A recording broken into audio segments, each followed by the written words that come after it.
It is a total treat, my pleasure and honor to have Steve Hassan with me today. We go back a long way, and it is so nice. It's like old home week to be able to talk to you always. It feels good, nice and warm, lovely connections. There are about 4 or 5,000 things to talk about in an hour and 15 minutes, so I'm sure we'll get through all of them.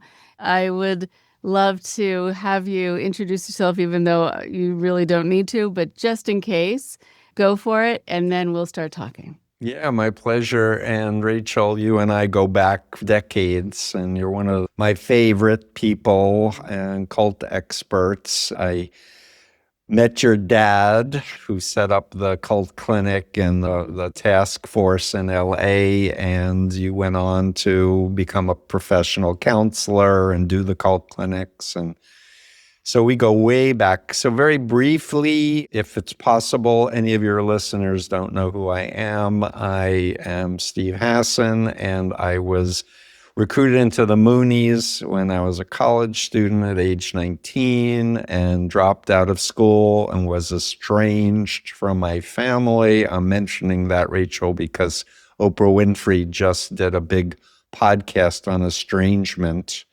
and left out cults and undue influence by bad therapists. So I made a few videos on that, but I was estranged from my family. They didn't know who I was. I thought they were satanic. I had a near fatal van crash, reached out to my sister, and that led to a deprogramming that started involuntarily, became voluntary, when I wanted to prove to my family I wasn't brainwashed and I wasn't in a cult. And thankfully, they taught me about Chinese communist brainwashing, and the lights started turning on, and I realized Moon wasn't the Messiah.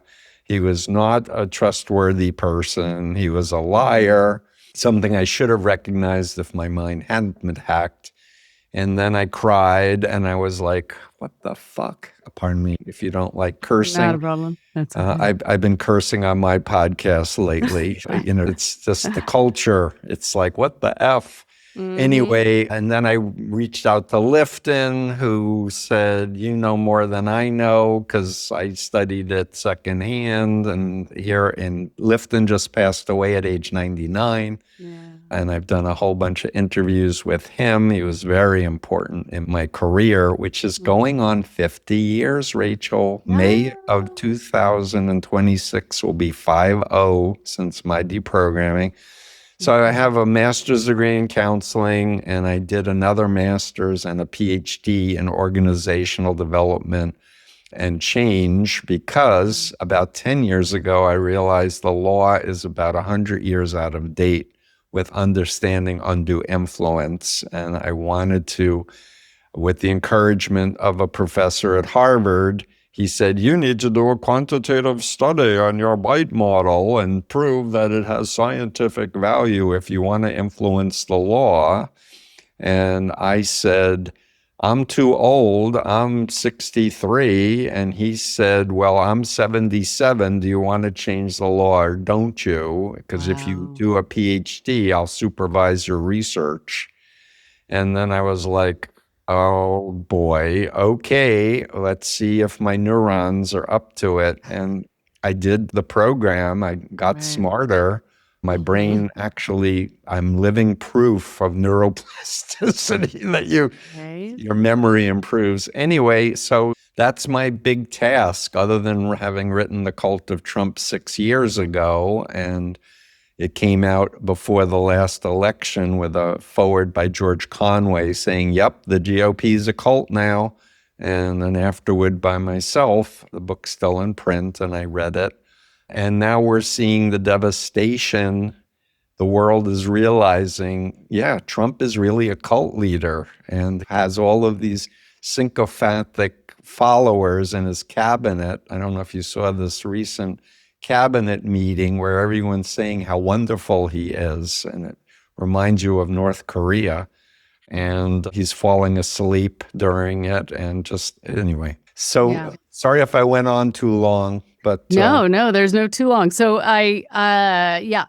okay, yes. So right, I remember years ago when I was studying in Boston, And I wasn't getting anywhere on campus going to the Hillel Rabbi and others and professors because I was noticing all these front groups, the Boston movement, the ICC and all its different iterations. And I called you and I said, let's hang out in Boston where, you're in Massachusetts. And, it was so nice to have you close by. Like, oh, Steve is here, right? It was another era when colleges actually cared if cults Yeah. were on campus recruiting their students to drop out. And the BU at that time, they no longer, for a long period of time, but they used to have me do orientations to resident advisors for freshmen, for transfer students, because it was a city university with massive numbers of students. Right. And cults love to recruit young, idealistic people who are trying to figure out who they are. It was very interesting. And I remember this one dialogue, and then we'll move away from this because there's so much else to talk about. But growing up, having this be dinner table conversation, which might be odd, but we were also talking about refuseniks in Russia. We were talking about a lot of people all over the world who are needing freedom. That was the theme, the sort of thread in our dinner table conversation in our home. And I was raised with Rabbi Schulweis, who taught something called predicate theology, which is, and what are you going to do about it? Like, here's the belief, but he would say, where's the therefore? So it's not, here's the belief, period. It's here's what we care about. Here's what our conscience can care about, comma, and what are you going to do?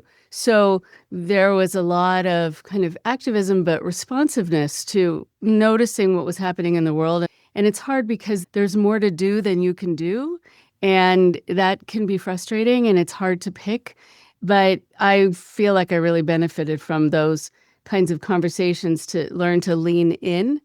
But you can exhaust yourself, as you know.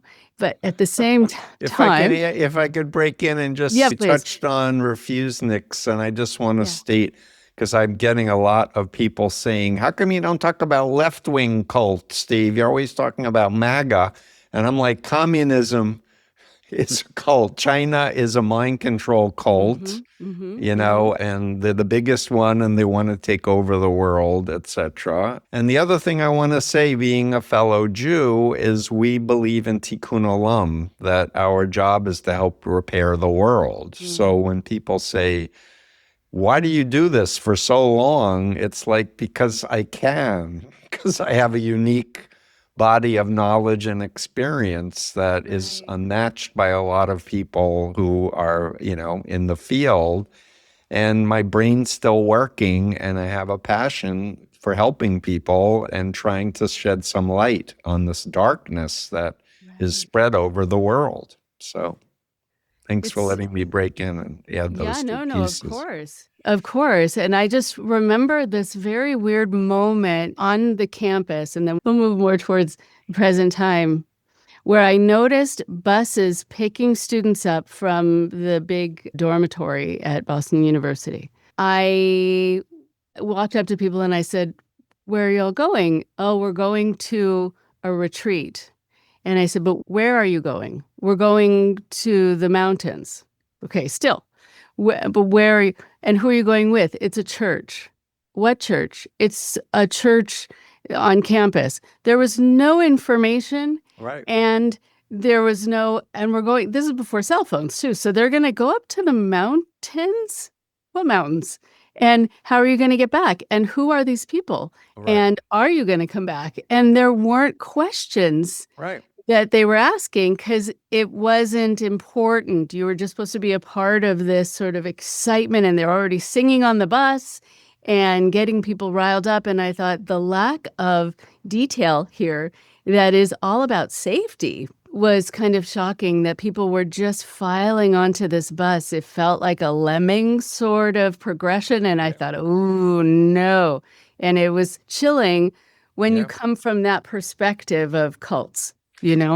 Yeah, and you don't know what you don't know. And most people, as you know so well, Rachel, walk around thinking they're invulnerable, and only weak, stupid, uneducated people can ever fall for a cult. not understanding. Cults don't say, hi, we want to abuse you and take over your mind and get your money and make you a slave. No, women lied to me and flirted with me. And I asked if they were part of a religious group. I remember asking in 1974. And just to date me, I'm an old fogey. I was recruited the same month Patty Hearst was physically abducted by the Symbionese Liberation Army in San Francisco. There I am at Queens College in New York, getting recruited into a right-wing fascist cult, which is still around. People go, you don't hear about them anymore. I'm like, that's because they have a lot of power and they're in bed with the administration. But here's another factoid. I don't know if you know, Rachel, but I interviewed an author of a book on climate science denial called The Parrot and the Igloo. A man's name is David Lipsky. And I interviewed him because I saw a piece he wrote in Rolling Stone about how the Moonies were the major propagandists for climate science denial for 50 years. And this is my former cult. Oh, the Washington Times Foundation. Yeah, I know them. They're still around doing propaganda. Wow. And they don't know that the Sons of Moon have an AR-15 gun cult in Pennsylvania and a gun factory, and are in bed with Michael Flynn, going around the country recruiting militia, sending them to training compounds in Tennessee and near Waco, Texas, for the Civil War that they're planning to wage in the United States. This is my former cult that I was in the room, Rachel. One last rant about the Moonies. No, please. I was in the room with Sun Myung Moon in 1974 when he said, we're going to infiltrate the government. God thinks democracy is satanic. We need a theocracy. And when we take power in America, we'll amend the Constitution and make it a capital offense for people who violate our rules. And we'll be doing them a favor by taking their bodies away and sending them to the spirit world where we can save them later. And Brainwashed Steve was like, yes, Father, great idea. That's how far. But what's happened now with Trump is, I was there 52 years ago hearing the plans, and the Moonies are in bed with the cult of Trump to this day. Incredible. When we hear, and by the way, with the whole, AR-57, if anyone is thinking this is a paranoid thought, just go on the internet and you'll see rodofironministries.org. And it's a little slightly disconcerting seeing people there in this service holding these huge weapons. Yeah. So go ahead, check it out. No, people are like, are you making this up, Steven? It's like, I'm a forensic expert. Right. Being honest and saying things that are proven true is really important to me. So. Really important, right? And how many times do either of us say, I wish I were kidding. I wish, right? Please, I wish. So like when people come on and they talk about the 7 Mountain Mandate and they talk about Project 2025, and they're like, this was in the works for a long time under radar. And it really is amazing how much it's encroached and we don't know. Yes. So there was this briefing the other day, and I remember posting something about it where I said, what a narcissist does, or a malignant narcissist does, is that they'll just spout whatever kind of they want. If someone disagrees with them, then they play the victim, and then they go back to being grandiose and back and forth. And so I said, like, they would say something like, and I quoted what Trump actually said. I sort of quoted him. And then he said, and people will disagree with me, not because I'm wrong. People will disagree with me because they like to disagree with me. That was his reasoning. And that's the sort of the victim, like I'm the victim here. And then back to the grandiosity, but I'm never wrong. And it was like he had it all shored up, like tied up in a bow, in a sort of ego bow. And I thought that is fascinating to just watch it happen in real time right in front of you. And I think people don't know what they're seeing. And so your book has, I think, been illuminating so they can see the personality that we're dealing with and what that means too, and how to assess what's happening right in front of us. And maybe also in some ways to have a crystal ball, like this is where this goes, which is really important. And I like your book has been so important, I think, to teach people about this personality. But also, I wanted to talk to you about the idea of loyalty because I know it's something that you touch on. And I'm wondering from your perspective, and it might be hard to say because a lot of people are, just sort of praising him, I think, out of fear because they know what happens if they don't. But I wonder how many people really you think have a loyalty to him and to his message or just fear him. It's a great question. We're recording this the beginning of December, and it's, I guess, 2 weeks since Marjorie Taylor Greene said you really need to release the files, and he called her a traitor, and she then resigned after her pension will click in January.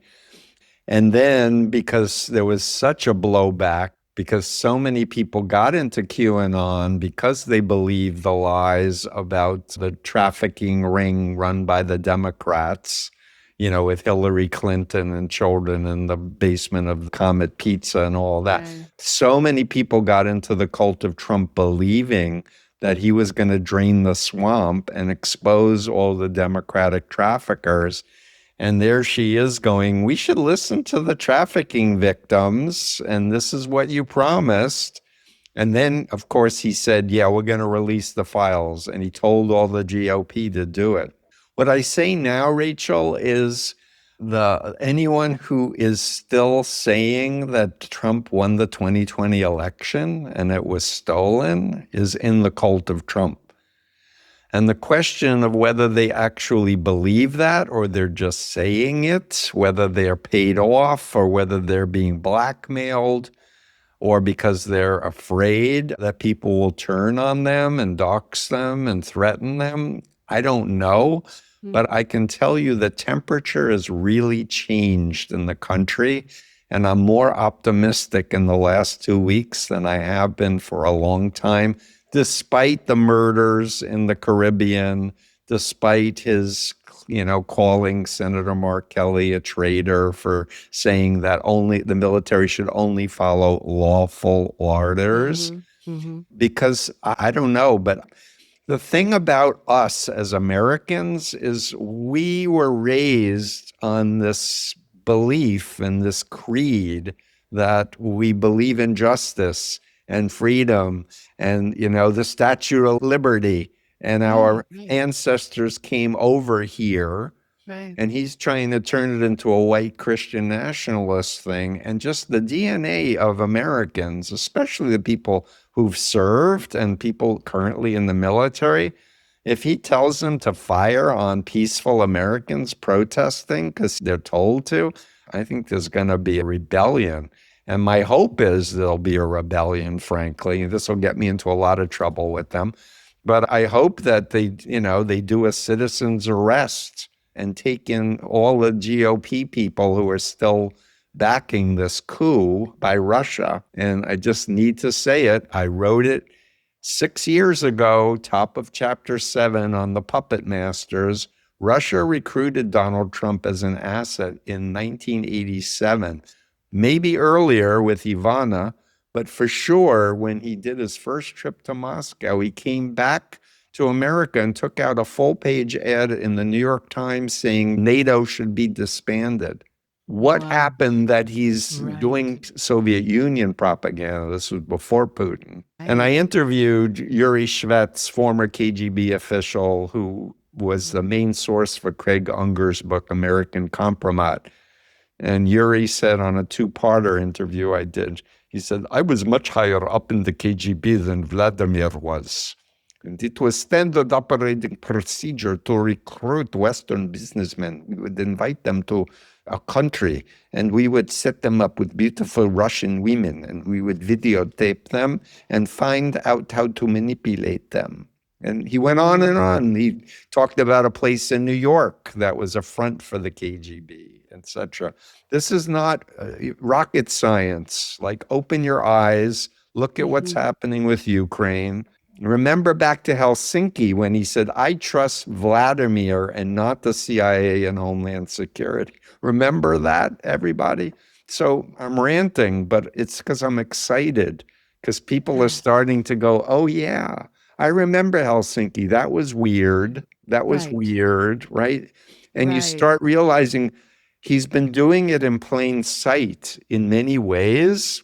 And then I'll add in his favorite story is the story of the snake. Rachel, did you ever hear Trump read his favorite story about Oh, the snake? no. What For is the snake story? the snake story is a story, I'm going to summarize it, but the snake needs to get across a river and makes a deal, I forget, with the goat or some creature. The goat brings the snake safely over and then bites the goat and kills it. And as the goat's dying, but I helped you. Why did you do this? It's my nature. That's Oh, his favorite story. If you haven't heard, you should Google Donald Trump's favorite story, The Snake, and listen to him tell it. It's like, and people are Christians and you're following a snake? wow. What's up with Right? that, people? Right. And so when you said you should sort of watch him tell it, what are you noticing when he tells the story? He's a Just, malignant narcissist. My book, I went and told the story of the 50-year project to take down the US. So it didn't start with Trump, but I went into how he was raised in the cult of Norman Vincent Peale and positive thinking, and that if you believe it 100%, it's God's will if it happens. And if you doubt, it's a sin. So this notion of thought stopping, he was raised with a insecure attachment, authoritarian father who was a racist, etc. And I compare him with Jim Jones and Moon and Hubbard of Scientology in chapter 3. But point is that this gives a framework for people to go, oh, all this confusing overload of information where there's so many things happening, we can't process it. This is a technique of brainwashing. Overloading the mind is a standard brainwashing technique, but the Soviet Union and the billionaires of the tech bros are conspiring to use our data, our American citizens' data, to use supercomputers and AIs to make us more extreme, either more extreme on the left or the right, or to give up, to feel hopeless and helpless and lonely and anxious. And it's like, I'm trying to say, we're in World War III. It's psychological warfare. We can beat this, but it starts with understanding what's happening. Who are the bad actors? What are the methods? What do we do to protect ourselves and our loved ones? And reaching out in real life to anyone we know who was believing in Trump and the whole MAGA movement, because I'm telling you, there have so many doubts from contradictions and how dysfunctional the whole thing is. And if you know the person before they got into the cult of Trump, you can identify which values to focus on, but ask questions in a curious, warm way. Don't attack. Don't try to use facts or logic. Just help me understand. Help me step into your shoes. What did you actually think when you heard Marjorie Taylor Greene read her story of why she's resigning? Oh, you haven't heard it? Can we listen to it together?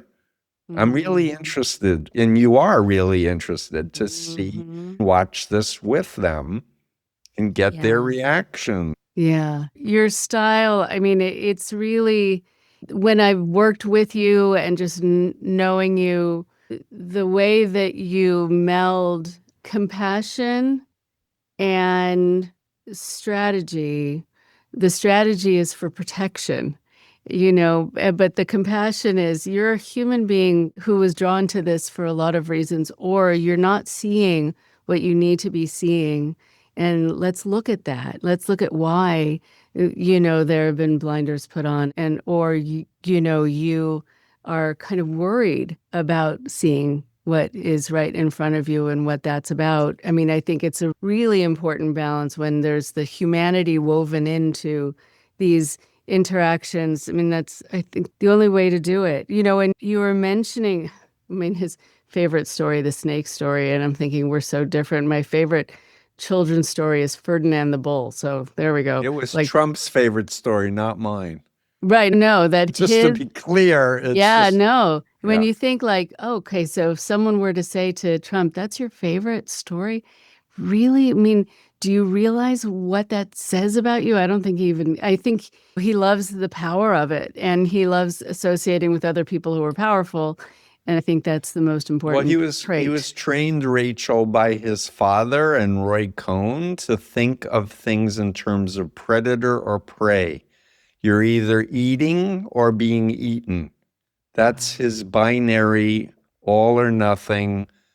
So he always wants to be the predator, right?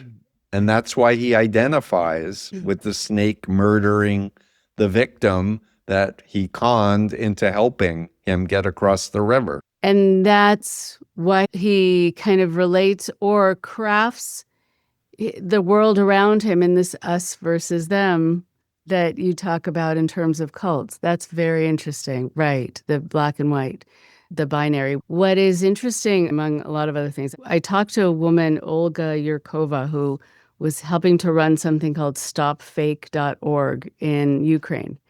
And this was right before the war. And she said, there's going to be a war because I can see what's happening. They've infiltrated our media. They're having us turn on each other. There is too much to deal with now, that there's this story, this fire to put out, that fire to put out. And it's also they can be sneaking in under us, right, behind us. And so then a year later, she was needing to move out of her apartment because things were just exploding all around her, literally exploding. And it really is incredible to see how they operate. But that her organization was considered paranoid. Oh, you don't know. And people were putting her down, just as I'm sure you're having to experience. Attacks, sure. Right. Ad hominem attacks, which I know that you've had to deal with when you, right? Think? I mean, ad nauseum. I'm sorry for laughing. No, right? You don't realize I'm a criminal and I'm a religious bigot and I kidnap and beat and torture and rape people. Like that. No. That's still on Scientology's website about yours truly. And the Scientology, just to rant for a minute about Scientology, Donald Trump just pardoned this high-ranking whale of Scientology, David Gentili, who had I'm told by Jeffrey Augustine, who does the Scientology Money Project, that there was an 8-week jury trial. He was found guilty, sentenced to 7 years for defrauding like $1.6 billion, involved with the Russian mafia. And he just got pardoned by Trump after 7 days in jail. Wow. Oh, and Trish Duggan, another whale of Scientology, was appointed to the Kennedy Center Advisory Council. So we're looking at high-level cults in the cult of Trump. Opus Dei is behind Project 2025 of the Heritage Foundation, as well as the Federalist Society hacking of the Supreme Court. We have the Mormons, that people are like, don't talk about the Mormons. I'm like, I'm talking about the Mormons because they are deep into the cult of Trump. You can see it when Mitt Romney, the GOP presidential candidate, voted to impeach Trump in the first impeachment. And the church turned on Mitt Romney and treated him like a traitor because he voted his conscience on an impeachment thing. It's like, Falun Gong is another cult that's in the cult of Trump. So people need to understand this is a conspiracy of authoritarians that want to bring down the United States of America because they have been the major reason why they haven't been taking over. Right. And with the co-option of Trump and his government, Putin's now threatening to go to war with NATO. Okay. Like that's Okay. this week. He's now saying, you better shut up or else you're next. But that's what Hitler did, right? The appeasement never works with a dictator who's power mad, right? And that Right. Putin wants to take over and get rid of NATO. It's a known thing. And so NATO countries who were depending on America for defense are now going, oh shit, what do we do now? I guess Germany should develop a military. Japan should develop a military. We're in a different phase of history. But we're kind of spoiled. We had 70 years of peace. We like rule of law and human rights and women's rights and gay rights and indigenous rights. We like, helping people who are poor and help feed them. And now we have these dictators saying, no, we can't afford it. The billionaires need more money. We don't want regulation of AI or the social media. And they have their own agenda, network state. So they think they're going to be bigger than countries. And I say, Putin versus Musk. Who's going to win? I'm like, Putin's murdered people he doesn't want around. Has Musk actually murdered anybody, poisoned anyone, blown up a plane that somebody's in? Putin would do it in a second if Musk wasn't following online, or she. But for sure, Putin is a murderer and a war criminal. So I'm wondering, to go over to another fun subject, Elattra. Let's talk about Elattra. Please. So it's something that has come on my radar screen the last few years. And in particular, this year, I was shown a segment of an 8-hour propaganda video by a Russian agent, or a propagandist is probably more accurate, named Chalokian. It's largely an AI-generated 8-hour propaganda video. But in hour 5, yours truly, Steve Hassan, is named as the head of a global terrorist anti-cult network because I wrote The Cult of Trump. Oh. Yeah. What? And this is a group that is a Russian cult. It was started in the area of Ukraine that Russia invaded, Crimea. And they have infiltrated the White House and the EU and the UN, and they have all these front groups and all these propagandists. And they sound great, Rachel, like women's rights. And we're worried about climate change, only there for oil. And they don't think there's human, raising of the temperature, right? But this is a cult I want people to know about, Allatra. And people need to understand, especially politicians, just because people want to give you awards and want to take your picture with great sounding things like we're against trafficking or we're for women's rights, do some research on them. Like we're writing stuff and explaining stuff. Joe Zimhart is an expert on Agni Yoga and a lot of the occult beliefs of Blavatsky and such. That's at the undergirding of this international cult group.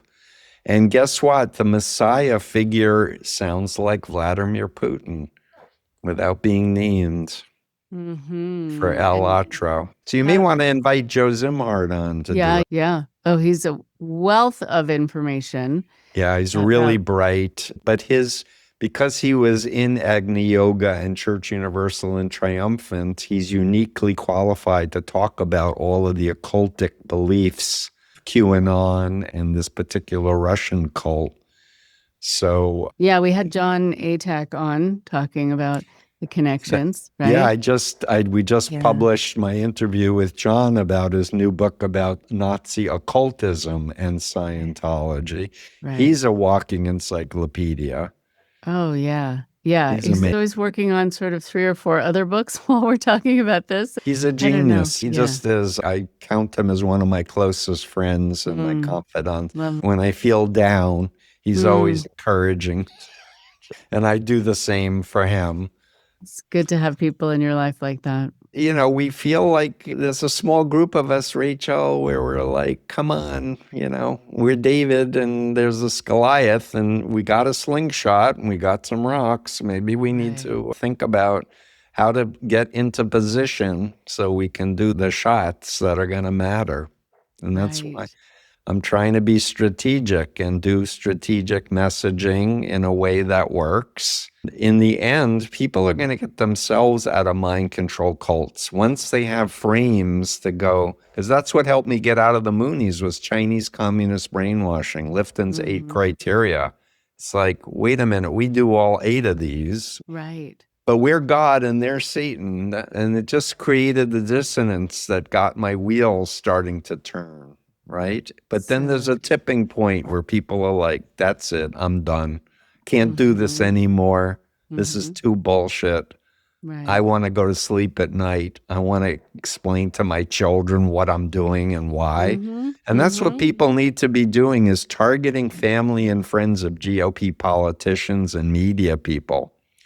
And getting behind the public view to just say, come on, I know you, you're a good person. Like, how can you think this is okay?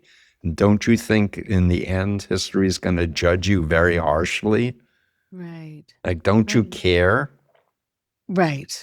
And so what I find, I mean, there's so many things that are interesting about this, but I find it really interesting that here we have like this group, Ellatra, saying that they care about women's rights and global warming. When we talk about language, we talk about the need to sort of dissect language and what does that mean about women's rights. And in fact, it's interesting. There is a person who I talked to recently, a former member of a fundamentalist group. She got involved in this group because they said they cared about women's rights. Once she got more in, she realized the way they defined that was, we believe in women's right to have the freedom to follow what God wants of them, right? So just don't take it at face value. See how they define, or we care about global warming. Yeah, we care about what? Dispelling it, or what? I don't know how they finish the sentence. But you want to be able to look behind all of these statements. But we don't do that. We're so happy to just see these phrases and think, oh, it aligns with how we feel and what matters to us. And I don't know if there are certain ways that people phrase things or organizations phrase things that can alert people to wanting to look behind it, or if you just need to do that across the board, no matter what.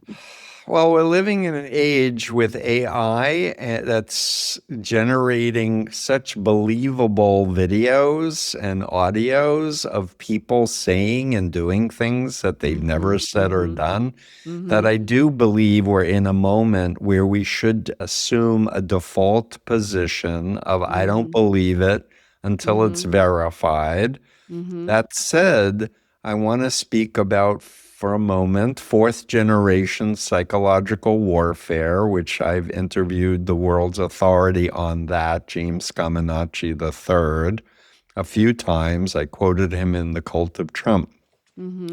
But it was a systematic part of psychological warfare. And America and Michael Flynn used to do it on other countries before he became a traitor to Russia. But you attack experts.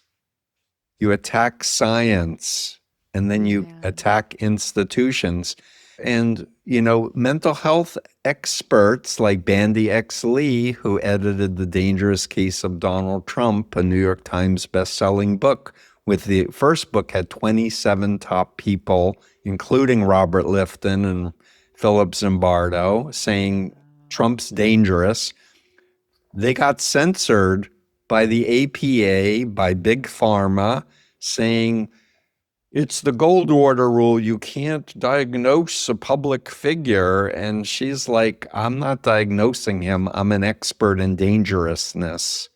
And when someone says I could shoot someone in the middle of Fifth Avenue and my followers will still follow me, you don't need to do a diagnosis. They are saying they're dangerous. Right. They're just, you don't need to get them into your office and do a clinical diagnosis. But Bandy got the censorship where no one would have her on anymore, or me. I used to be on TV all the time, mainstream media. And we can't talk about the president being a cult leader. Or my publicist from Simon & Schuster, when the book first came out, I thought everyone in the world would interview me because they said they wanted to.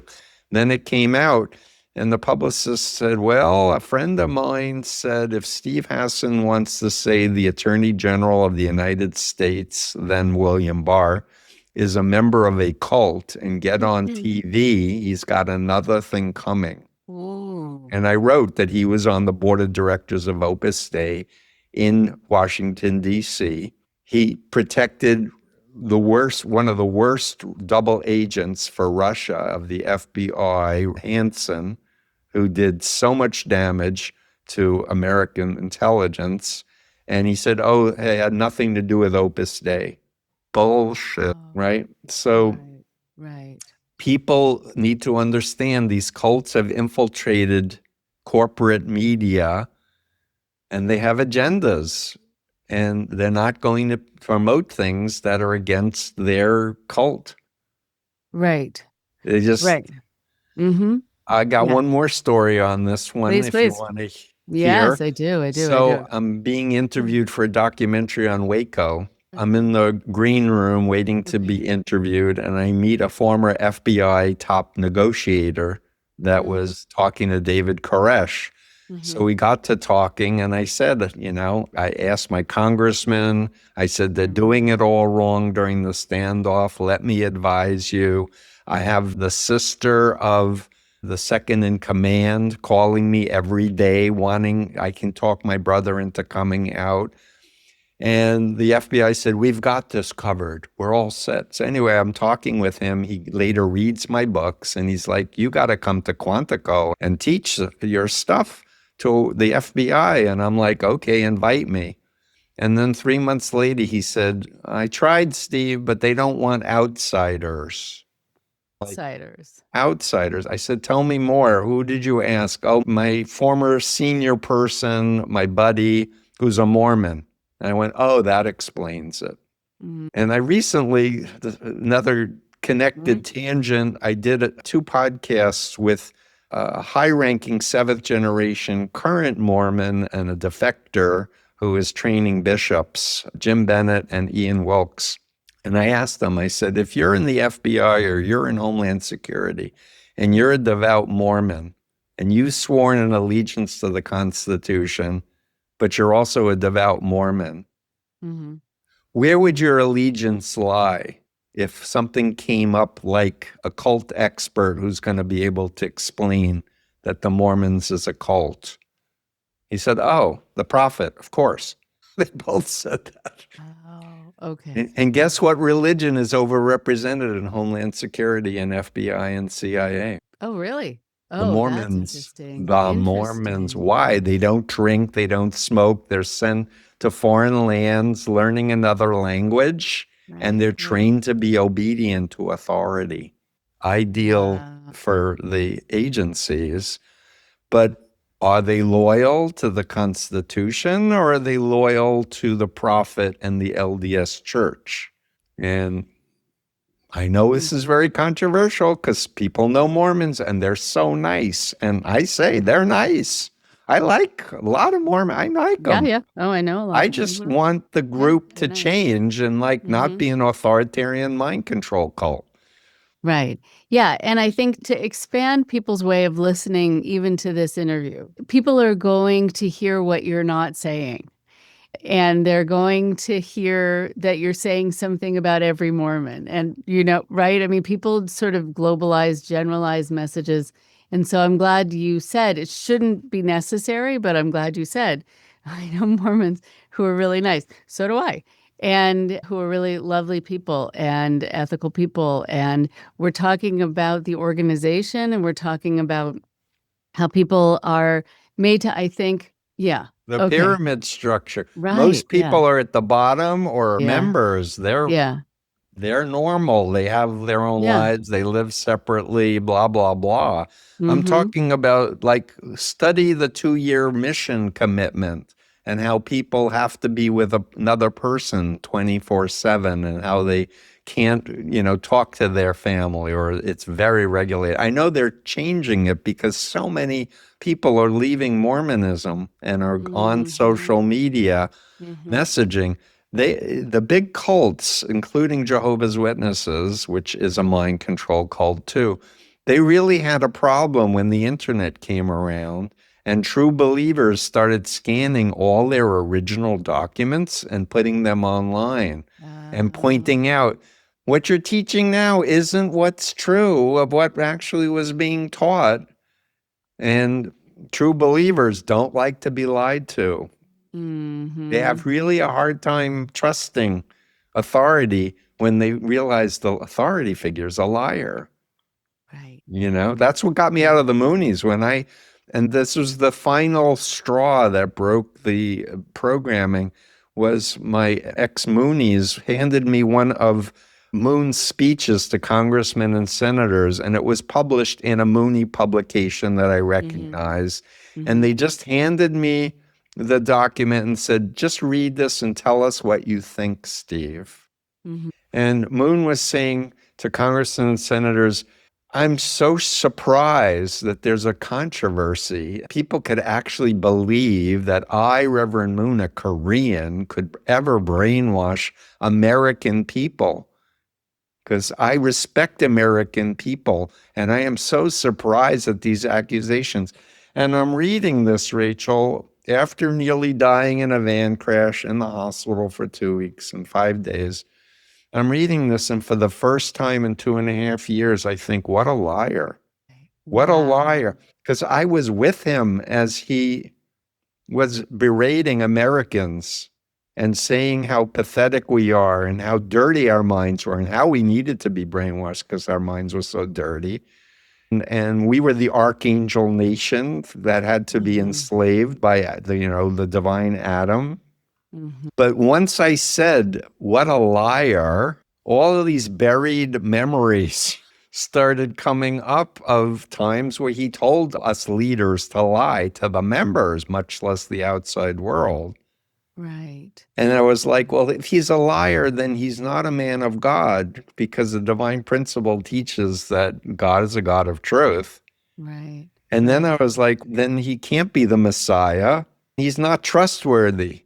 And then I realized my entire belief system was based on this one false belief that he was the greatest man in human history and he was going to save the world and create the Garden of Eden. Once I took that one thing away, it felt like plop, plop, plop, plop, plop Yes. in my mind. Bling, bling, bling. The whole belief system went. I just started crying. I just couldn't. What happened? What happened to me? Right. But it takes a lot. I mean, it takes a lot of bravery to sit with that house of cards falling down around you. And it is so disorienting, but it's so isolating. And what does this mean? And how do you deal with all of the feelings that are coming up? I mean, I talk to so many former members who deal with rage and betrayal and sadness and loss and so many huge feelings all at once, and they're not quite sure what to do with it all. It's really a very difficult thing. And I don't know how you made it through that. I had a loving family, and that made a ton of difference. And my next door neighbor, my oldest friend, Monica, I tell this story regularly because I had other friends who were like, I told you it was a cult. You didn't listen to me. And other kinds of shaming and guilt tripping me. But Monica came with chocolate chip cookies she baked and said, welcome home. Still brings tears to my eyes. Oh, I know. I just got teary too. Beautiful thing. But the thing is, for me, initially, it was just a shame, embarrassment, confusion, and what the fuck am I going to do now? Right. What am Like, I knew I couldn't go back. The bubble burst. I knew my intellect was like, even though I was a leader and I was promised to have my own country one day and have all this power and money and blah, blah, blah, I was just like, but I also felt like I needed time to digest the experience, and I had this cast on my leg and such. The anger came later. I was like, they've messed with the wrong person. Yeah, right. You Okay. know, when the Yeah. Congressional Subcommittee for Korean CIA activities in the United States wanted to interview me because the Moonies were part of this covert operations, I said, I don't want to be public because I think they're going to kill me. But I'll be happy to give you all my private speeches that I had collected from being a leader in the Moonies, and I'll answer all your questions.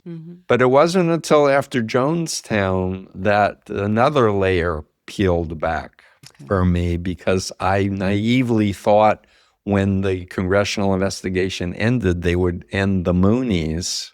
And the final report came out October 31st of 78, and November 18th, 18 days later, was Jonestown. And Robert Dole, Senator Dole at the time, said, I want you to come down to Washington and be part of a hearing on cults. And I said, absolutely.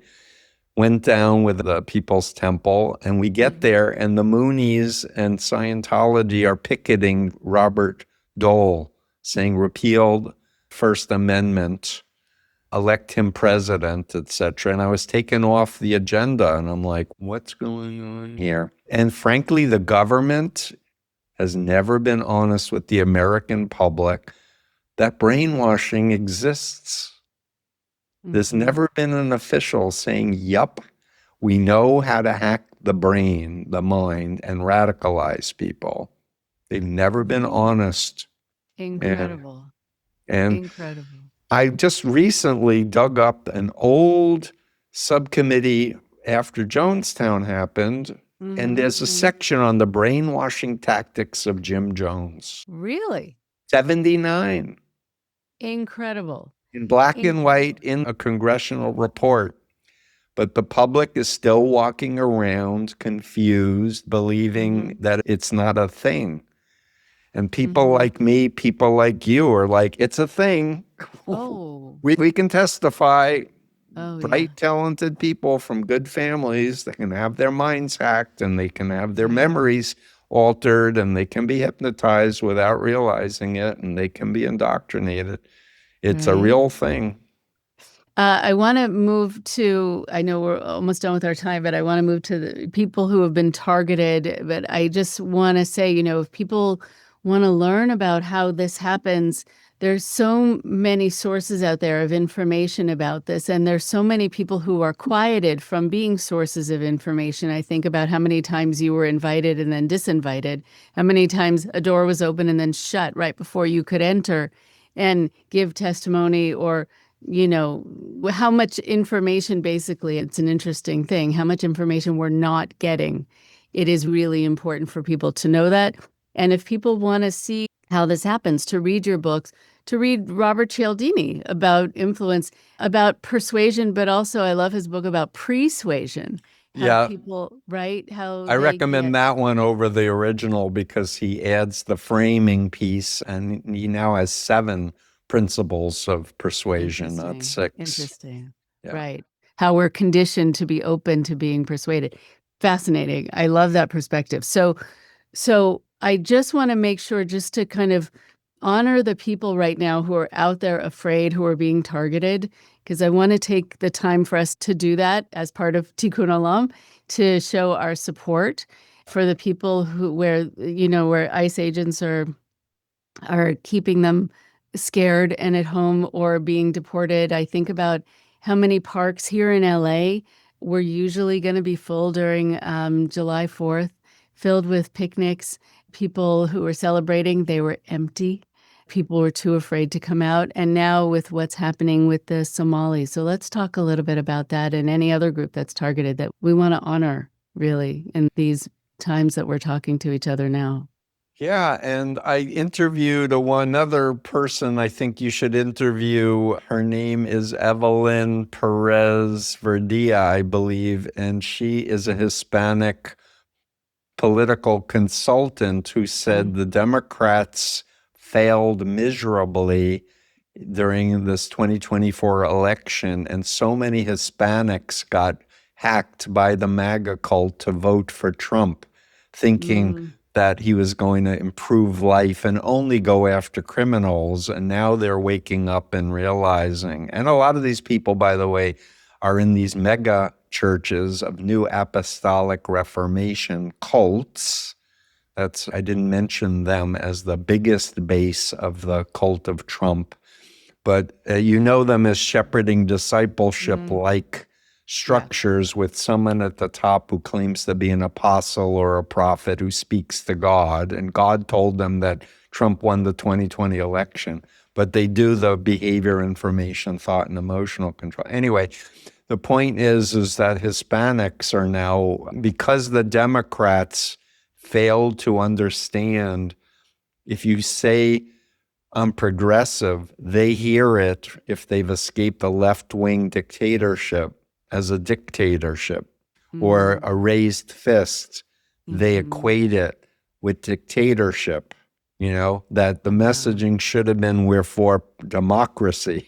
And in terms of the targeting of Hispanic and Black people, that's part of the authoritarian playbook, to scapegoat, pick on some population and demonize them and treat them as if they're all criminals. And it's gutting our economy.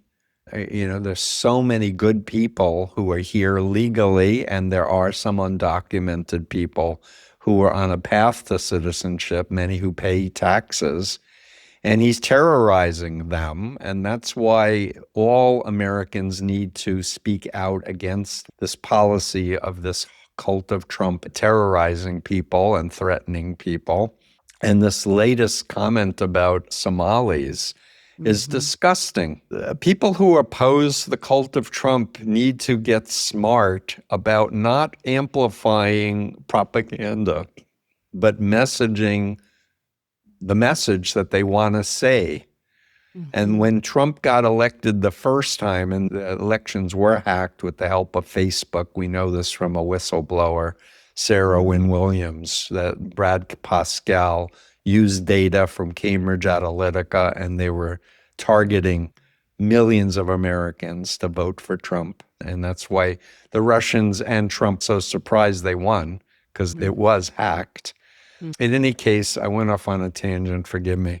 But the point is, the authoritarian playbook is predictable if you understand it. And we have to get our messaging together, because that 2016 election, Trump got $2 billion of free advertising by saying outrageous things. And the media stupidly were like, can you believe it? Trump said this. Can you believe it? Trump said that. Can you believe it? But doing Trump, Trump, Trump, Trump, Trump into the brain. Right. That's right. And what we now know from neuroscience is when repetition occurs in the brain starts accepting it as if it was a fact. And that's why it's so important that we use our cerebral cortexes when we're hearing something like that and cancel or cult of Trump, cult of Trump, cult of Trump, another cult of Trump. And rather than saying, can you believe what Trump said about Somalis, say, I support Somalis. I know Somali people, they're wonderful people. We welcome them in our community. How tragic that they are being threatened by this bigot in the White House. That's fine. Don't use the T word. By the way, Rachel, do you know what his real name is? No, what is his real name? So before he ever got the GOP election, John Oliver, one of my favorite comedians, did an episode, Make Donald Drumpf Again, saying that his Austrian immigrant family's real name is Drumpf, D-R-U-M-P-F. Wow. So I bought Wow. hats. Make Donald Trump again. Let's do a you and me. Let's Mm-hmm. put it Mm-hmm. out on social media. Mm-hmm. Make Donald Trump again. And people are Okay. like, what are you talking about? It's like, that's Right. his family name. Interesting. Right. Who Right. I would mean, it's follow a Trump? who would follow Trump? Right. Seriously. You know it, right. It has a different kind of sound to it.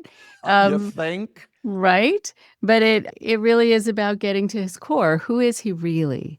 And I think people really just don't know. And I think one of the things that is hard for me when I see this with people who are these cult leaders, like the Moons and other people, Mm-hmm. there is this smugness, there is this calm, there's this sort of benign smile, there's this floating above, there's sort of, they don't get wrinkles. And I just, that bugs me because it's like whenever I do counseling, and I'm pointing to this couch because people come in here, I can sometimes tell that if it's a couple coming in, that one is a narcissist and the other is their emotional supply because the narcissist is calm, tan, because it's LA, and they're all together. The person they came in with, haggard, hasn't had breakfast, didn't have time to brush their hair, so I feel like they leave people in their wake, but they just keep gliding through. I see that with the VP. They're very calm and smug because I think they feel like they have it all shored up and they have all these people working for their agenda and they know where it's going to go because that's where it's gone so far. And that if they're above reproach over and over again, it just Right. builds more and more of a monster. And, if you're impeached, but it doesn't matter, right? Then what does that do to someone's ego and how impervious do they start to feel and how untouchable do they start to act? And that bothers me. Yeah.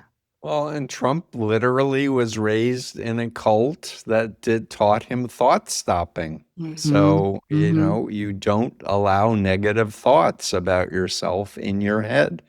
Keep repeating, I'm great, I'm wonderful, I'm great, I'm wonderful, I'm great, I'm wonderful. Then you Right. block any, people think I'm a schmuck.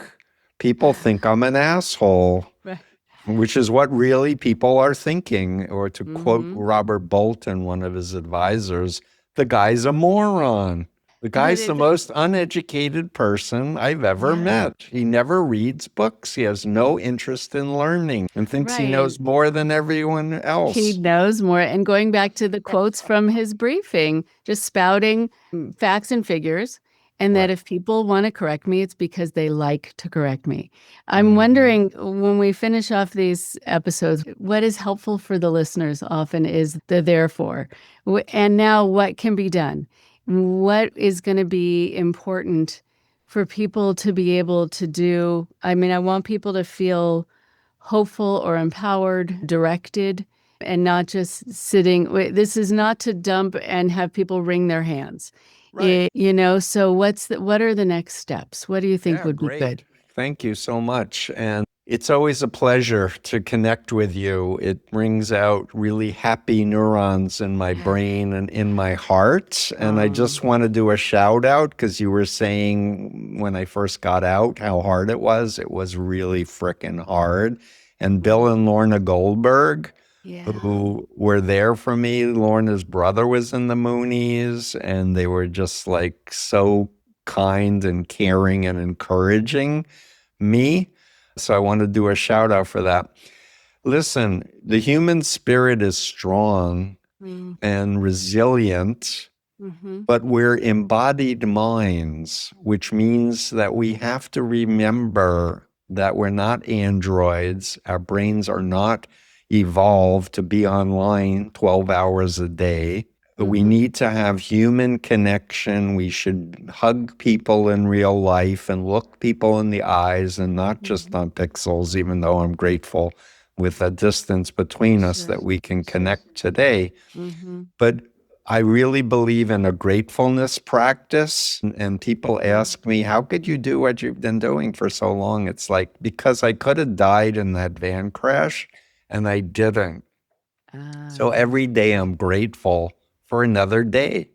I'm Mm-hmm. grateful that I can walk around. I'm grateful that I have people who are my friends and my Mm-hmm. family. And that speaks to what we need to be doing is creating trust pods of people in our lives so we don't feel isolated. So if we see a video or something that sounds too good to be true, but we want to do it, we Mm-hmm. go to our trust pod and say, I'm thinking of doing X or buying this product or whatever. What do you think? And in a pod, you can actually take turns being the contrarian. So someone has the role of being the devil's Right. advocate of why you shouldn't do it, why you Right. shouldn't, be with that person or buy that product or go on that workshop Mm-hmm. retreat or whatever. Mm-hmm. But just understand our mind is precious and we want to exercise our brains and realize that there are bad actors who Mm-hmm. want to subvert our unique individuality, our own sense of identity, and our conscience, and that it's up to us to go, no, no. It would be nice to have $1 million, but no, I'm not selling my soul for $1 million or any Mm-hmm. amount of money because I want to look at my in the mirror before I go to sleep and feel good about myself. I want to Mm-hmm. like myself and trust myself. And we're not alone. There's way more of us than in the cult. And just remember with the pyramid, there's just a few people, bad people Uh-huh. who are running this. The rest are being entrained and indoctrinated to follow. We Right. change the leadership to ethical leadership, and we can't go back anymore. We have to start thinking, how are we going to have planetary survival? Mm-hmm. How are we going to encourage the human spirit that wants to Mm-hmm. be free? Mm-hmm. China is deathly afraid of freedom, which is why Xi and Putin, but especially Xi, loves it when the media in America says there was another mass shooting in, Stockton or this or that, because then they get to tell their people, see, we keep you safe. We don't allow people to have assault rifles to shoot people.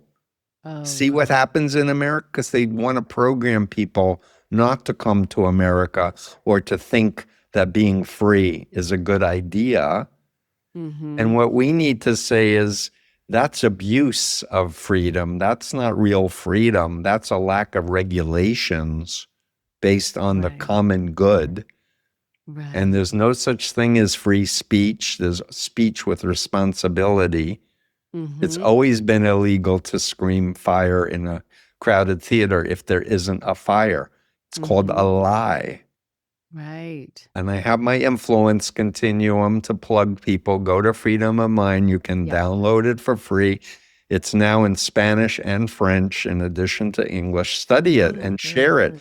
Give it to your therapist. Give it to your doctor. Put it on the wall. Sit down with your kids and explain respect for individuality or conscience, informed consent, healthy leadership that acknowledges faults, that's psychologically healthy versus the authoritarian, destructive, malignant narcissist stuff. Because once we understand a framework for how to proceed, we can work together and get rid of this infestation, bad actors who want to destroy our way of life. And I love being Mm, free and I want to keep using my voice.